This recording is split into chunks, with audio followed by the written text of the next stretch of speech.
tanya itu Bang, kenapa tangannya begini Bang? Oh, ini jadi masalah gerakan ya. Sebenarnya kalau masalah ini nggak menjurus pada hukum sebenarnya Bang. Kalau untuk gerakan pada sholat. Tapi gerakan pada sholat itu sesuai yang dicontohkan baginda Nabi. Karena tergantung situasi dan kondisi juga gerakan sholat itu. Maksudnya bukan berarti, oh bebas nih gerakan sholat. Enggak, seperti yang dicontohkan Nabi. Seandainya orang yang nggak punya tangan, maaf ya, dia nggak wajib dia seperti ini. Itu bukan sebuah keharusan. Bang, pertanyaannya Atau bukan apa? itu loh Bang. Pertanyaannya bukan itu loh. Bentuknya. Pertanyaan saya adalah kenapa waktu sholat tuh tangannya begini? Maknanya tangan begini tuh apa gitu loh? Oh, mana ya penjelasannya? Sulit kan? Begini Bang. agak lelet saya, benar-benar. Malumlah Bang, awam Ya. sebenarnya ya. Ya, akhirnya Ya, Anda akui juga Anda seorang awam. betul. Tak ada Iya, yang tapi lebih begini. dari kita Bang. Ya, tapi begini Bang. Setahu saya kan Islam itu adalah agama yang sempurna. Detail, dijelaskan semuanya diatur, betul kan? Benar. Nah, yang menjadi problem ketika karena saya menghabiskan waktu itu 13 tahun Bang mendalami agama Islam. Betul. Kajian Apa yang Anda tentang dapat Islam dari itu- agama Islam? Yang saya dapat dari agama Islam itu adalah sebuah kebingungan, Bang. Dan ketidakjelasan atau ketidakjelasan identitas agama Islam. Itu yang Anda dapat dari belajar agama Islam. Iya, selama 13 tahun. Selama 13 Kan tahun. sholat itu adalah tiang agama, betul? Betul. Itu adalah salah satu pondasi dasar iman keislaman, betul? Betul. Tapi masalah-masalah Siap-siap, sholat, aman. iya, masalah-masalah sholat itu sama sekali kita tidak bisa mengetahuinya, Bang. Sebenarnya sholat itu apa? Kenapa sholat itu harus maghrib? Kenapa sholat itu harus isya? Kenapa waktu asar sholat? Terus? Itu juga tidak ada orang Islam yang tahu. Kenapa sholatnya nggak jam 9 pagi? Boleh ada duha Bang. Bang, sholat itu kan ada 5 waktu. Sholat subuh. Jangan merokok, Bang. Oh enggak, ini ya nggak boleh ya? Abang nggak Iya, 18 nanti ya? Anda Sorry. nanti Anda kena pengurangan poin di TikTok Anda. Nanti TikTok Anda tidak bisa Siap, berkembang kalau sering melakukan pelanggaran. Siap, Pertama, Bang. Nggak apa-apa Bang, kita dengar dulu Bang gimana. iya, penjelasannya. pertama sholat Siap. subuh. Oke? Nah, setelah sholat subuh, kemudian jam 12 siang sholat asar. Sholat asar ya. Kok sholat asar sih? Jam 12 siang sholat apa? Sholat zuhur. Sholat zuhur. Kemudian sholat asar. Kemudian sholat maghrib. Kemudian sholat isya. Terus? Kan itu sholat-sholat yang ditentukan. Nah, menjadi pertanyaannya, kenapa misalnya Anda tidak sholat jam 10 pagi kalau begitu? Kenapa harus jam 5? Kenapa harus subuh? Kan tadi Abang sudah ngomong di awal ya, Islam itu dari segi apapun diatur Bang. Semuanya ada aturannya. Nah, untuk yang kewajiban kita, kan Abang tadi Abang udah belajar kan? Katanya udah mendalami Islam. Bohong kalau 13 tahun Abang nggak ngerti kenapa itu diatur sedemikian rupa. Ya kan? Kalau memang mau melaksanakan sholat pada waktu-waktu tertentu ada, semuanya ada. Cuman Nampaknya untuk kita yang miskomunikasi kewajiban nih, Bang. Nampaknya kita ada miskomunikasi, Bang. Yang saya maksudkan tuh begini, Bang. Saya mengerti diatur jam 5, kemudian jam 12 seperti tadi. Yang saya tanyakan itu kenapa kok jam segitu? Ada apa di balik peristiwa jam 5? Ada apa di balik peristiwa jam 12? Ada apa di balik peristiwa jam 3? Sebentar, saya tanya lagi. Abang 13 tahun sudah belajar tentang Islam. belum mengetahui itu. Karena tidak dijelaskan Bang dalam agama Islam. Saya kasih contoh, apa lagi yang tidak dijelaskan nih? Oke, saya kasih contoh Bang ya. Nih Bang. Saya ketika belajar agama Islam, saya lihat ini Bang. Lihat ini posisi duduk tasyahud. Ini kakinya satu begini, yang satu begini. Pertanyaan saya ini biar ngapa? Kenapa duduknya harus kayak begini? Coba, apakah ada orang Muslim yang bisa jawab? Banyak Bang, jangankan itu. Abang sebenarnya kalau begitu saya tanya, kenapa duduknya harus begini? Coba tanya sama dokter, kenapa kita duduk begitu? Apa manfaatnya kita duduk seperti itu? Kalau abang mau menjelaskan secara gitu. Loh, semua gerakan sholat itu Bang, itu sudah diteliti sama medis, mempunyai manfaat dan fungsi masing-masing pada tubuh manusia. Abang kan perlu penjelasan secara fisik dan manfaat. Jadi Islam itu adalah gerakan senam-senam. Sholat itu adalah gerakan kesehatan. Nah, gimana sih?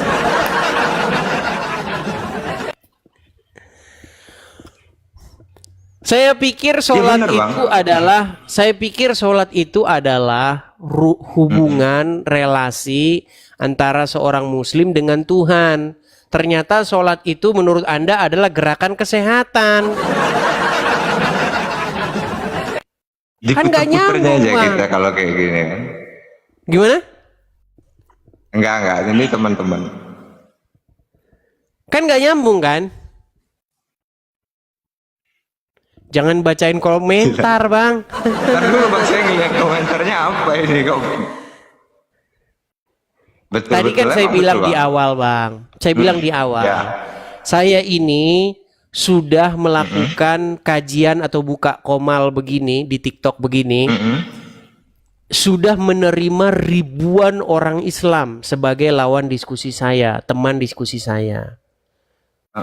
Dan kesemuanya tidak ada yang mengerti agama Islam. Kalaupun dia mengerti agama Islam, dia mengiyakan semua perkataan saya.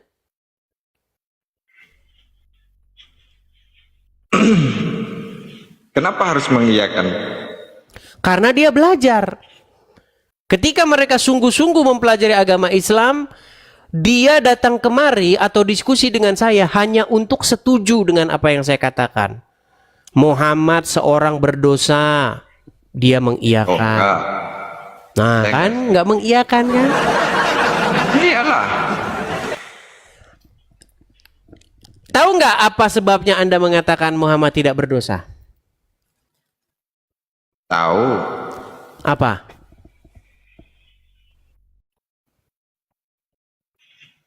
Pura-pura baca komentar kan? Enggak baca komentar ini Bang, mana tahu mereka mau jawabnya. Bantu jawab kan? Gini Bang, seseorang yang mengatakan Muhammad tidak berdosa adalah seseorang yang tidak tahu agama Islam. Oh begitu. Seseorang yang tidak pernah membuka Al-Quran untuk belajar apa artinya. Nah, Anda termasuk orang yang membaca Al-Quran hanya untuk membaca huruf-huruf Arab di dalamnya. Anda harus mengiyakan omongan saya karena itu benar. Ketika Anda buka Quran Bang di bulan puasa, di bulan Ramadan, Anda ambil tunjuk-tunjuk itu kan? Tunjuk-tunjuk itu yang begini tuh. Bismillahirrahmanirrahim. Nah, itu yang Anda baca hanyalah huruf-huruf Arab. Makanya Anda tidak pernah tahu di dalam Al-Quran dikatakan Muhammad berdosa. Abang tahunya di mana? Bisa sebutkan? Di dalam terjemahan. Makanya saya mengajarkan orang Islam untuk membaca terjemahan Al-Quran. Jangan membaca huruf Arabnya, nanti Anda tidak tahu isinya. Anda tidak tahu isinya nanti. Gua habis ngeliat ini, tagihan ini 280. Abang dari mana Bang asalnya Bang? Dari Lampung kita Bang. Lampung. Lampungnya mana Bang? Bandar Lampung Bang. Bandar Lampung. Waduh, Kan ada orang ada kuat. Kalau dari omongannya kayaknya tetangga saya ini, Bang. Iya Kak. Saya Abang di mana Bandar Lampung ya? Wai Halim kah? Di Sukarame, Kartininya? Bang. Sukarame, oh Sukarame. Berarti kita tetangga, kita. Di mana kita, Bang? Mana kita? Sia di mana-mana lah, Bang. Wah, ada di mana-mana. Bandar Lampung, Ulun Lapong. Ulun Lam. Ya, iya, Bang. Jadi gini, saya berharap Edis TV. dengan adanya diskusi gini Bang, dengan adanya diskusi lintas iman ini, dengan adanya dialog antara Islam dan Kristen ini, itu semakin orang-orang itu tahu Islam itu apa, Kristen itu apa gitu Bang. Karena selama ini saya lihat banyak ustadz-ustadz, ulama-ulama ceramah tentang Kristen. Begitu. Gawe lo. Bahkan Roma Irama sudah membuat lagu. Apa itu? Katakan tereret, Tuhan itu satu. Tereret. Katakan tereret. Dia Anda tahu kalau gitu kan? Belum aku, Bang. Belum tahu lagu Roma yang itu. Masa belum tahu lagu itu? Bener, Roma belum Irama. Mengapa kau Tuhankan manusia? Tereret. tahu. Iya. Mengapa? Kalau tahu lagu itu tahu aku. Tahu. Janganlah Bang bilang tak tahu. Ya kalau yang sebelumnya aku belum pernah dengar. Dulu Bang ya, dulu apalagi Abang orang Lampung. Zaman-zaman saya masih kecil, dulu itu sering ada layar tancap, tahu kan? Layar Ya, tancap. tahu.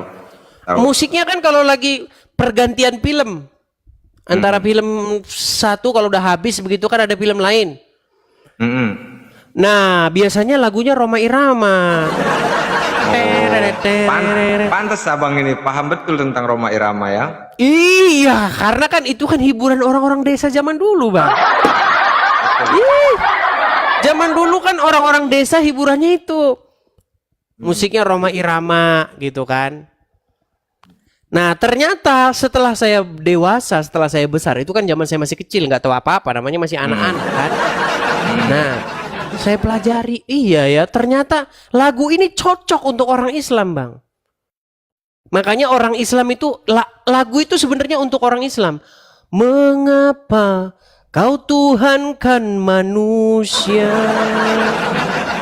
Mengapa kau menuhankan Muhammad?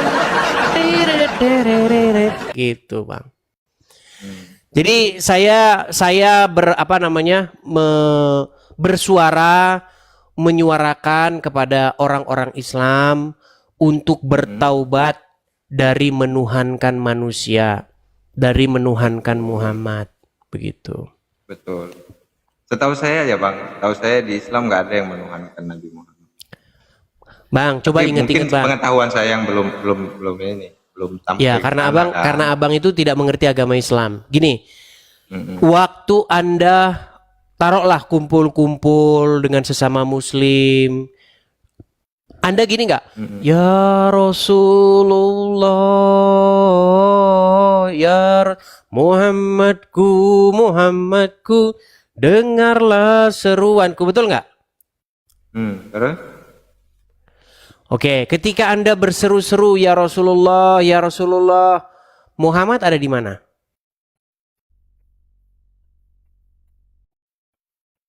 Di mana ya kira-kira? Belum paham aku Bang. Abang taunya di mana itu Bang? Bukankah Muhammad ada di kuburnya, di makamnya di Madinah? Betul? Iya. Jangan pura-pura baca komentar lagi, Bang. Enggak, aku enggak pura-pura, memang aku baca Bang. Aku bingung apa Aduh, berat. yang di orang mau sampaikan ini apa? Gini loh maksudnya, umat Islam mereka berseru-seru, ya Rasulullah, Ketika mereka mengucapkan ya Rasulullah, Rasulullah ada di dalam kubur. Berarti umat Islam berseru-seru kepada orang mati. Makanya lagu Roma Irama itu cocok untuk orang Islam. Mengapa kau Tuhankan Muhammad? Bukankah dia telah meninggal? Gitu bang. Hai umat Islam. Mengapa jadi kau gini. berseru kepadanya? Sekarang aku jawab teman-teman dulu ya. Dia hanya manusia yang sudah meninggal. Gitu. Gimana bang? Enggak, aku ngeliatin komen. Aku kan baru sekali nih ketemu kayak gini. Kenapa? Ada apa gitu kan? Ya karena kan kalau masalah Islam dan Kristen itu iman sih bang. Iya, Kalau saya setuju bang. Masalah fikih, masalah apa yang abang mau kaji sama saya, kan abang sudah bilang 13 tahun belajar Islam. Dan juga saya ngelihat komentar seperti ini, kan apa? Aku kan baru ketahui, bahkan aku baru ketemu ini yang namanya Edis TV kan. Aku nggak tahu sebelumnya apa dan seperti apa. Tapi untuk teman-temanku yang di sini yang komentar seperti apa seakan kita menjatuhkan Islam atau apa, memang mungkin aku banyak jawaban yang belum bisa aku jawab tentang Islam pada Anda. Tapi untuk masalah keimanan ataupun aku di sini dikiranya, oh udahlah pansos seperti apa ya? Enggak, aku memang belum tahu sama abang ini siapa kan. Dedis TV itu apa aku nggak ngerti. Kan tetangga bang. Kita sama-sama ulun Lapong bang. Kenalan dulu kalau udah lampu. Ulun Lampung. Toleransi kan aman. Iya. Saya nggak begitu dalam bang belajar. Ibaratnya begitu memahami tentang perbandingan agama. Gini bang. Tapi sementara iman yang ada yang kita pegang sekarang, pengetahuan apa yang kita punya seperti apa, bebas kok. Di Islam juga semuanya ada ketoleransian agama, kitab ada 4, imam ada 4, siapapun boleh memilihnya. Baik. Pertama statement Anda itu saya sangat setuju bahwa biarlah Islam mengurusi agama Islamnya. Biarlah Kristen mengurusi kekristenannya. Tetapi yang terjadi di tengah-tengah masyarakat sekarang, Bang, orang Islam itu sibuk bahas agama Kristen.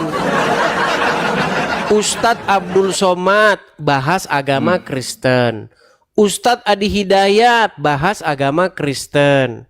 Ustadz Firanda bahas, banyak ustadz bahas agama Kristen, Bang. Nah, ketika orang Kristen speak up, berbicara, lalu orang Islam mulai mewek-mewek. Marilah kita jaga persatuan. Janganlah kita mengurusi iman orang lain. Loh, gimana sih? Bukankah Anda yang memulai dulu membahas agama kami? Kami sebagai abang kalian, sebagai saudara tua kalian, harusnya kalian itu sungkem. Oh, agama baru kemarin sore sosok ngajarin gitu loh, Bang. Islam itu kan agama yang baru datang kemarin sore. Kalau dibandingkan hal-hal yang sama kayak agama gitu yang nggak Kristen boleh, sudah Pak. lebih dahulu. Bukan hal-hal yang kayak gitu yang nggak boleh. Saya ulangi lagi, abang 13 tahun belajar Islam. Kalau abang bilangnya agama, mau yang agama si A, si agama si B, itu mau kemarin sore ataupun nggak kemarin sore, pasti kan abang belajar juga kan tentang kenabian, imannya Nabi Ibrahim, kan abang belajar juga kan. Saya sudah belajar Jadi, itu semua, Bang. Nah, Di dalam hal-hal yang Al-Quran, kita bilangnya kalau kita, oh kemarin sore, memang di sejarah dijelaskan Nabi Muhammad datang ke Mekah itu membawa agama baru. Tapi setelah kita kaji kan memang ketentuan-ketentuan, bahkan di kitab abang, kitab apa? Injil, Zabur, Taurat kan? Injil, Taurat. Nah, Injil, Taurat di sana dijelasin tentang kapan kedatangannya Nabi Muhammad. Di sana dijelaskan Nah, itulah sejarahnya, fitnah yang kan? nyata, Bang. Itu Loh, adalah kok fitnah fitnah yang nyata? yang nyata. Bang, Kok bisa, Bang? Anda tidak pernah gini, Bang. Anda tidak pernah menyentuh Injil, tidak pernah menyentuh Taurat. Lalu Anda bilang di dalam situ dijelaskan tentang Muhammad. Sungguh Anda telah memfitnah. Fitnah lebih kejam daripada pembunuhan, Bang.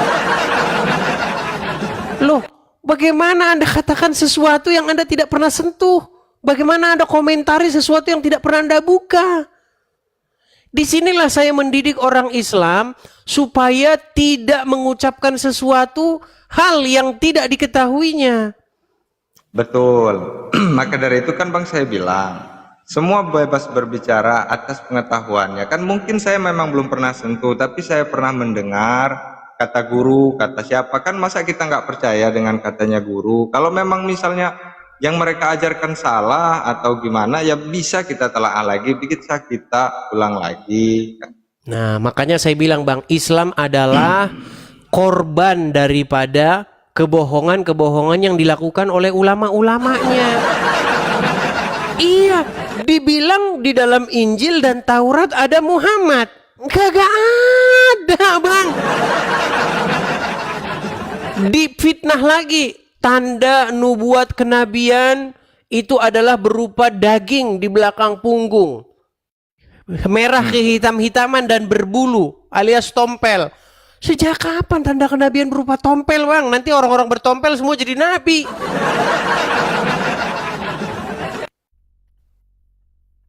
Di dalam Taurat dan Injil tanda kenabian bukan berupa tompel. Tanda kenabian itu bernubuat dan bermukjizat. Iya betul, setuju saya kalau yang itu. Iya, tapi tanda kenabian menurut Muhammad bukan bernubuat dan bermukjizat, tapi tompel. Gimana? Oke lah, Bang. Kapan-kapan kita lanjutkan lagi ya, Bang ya.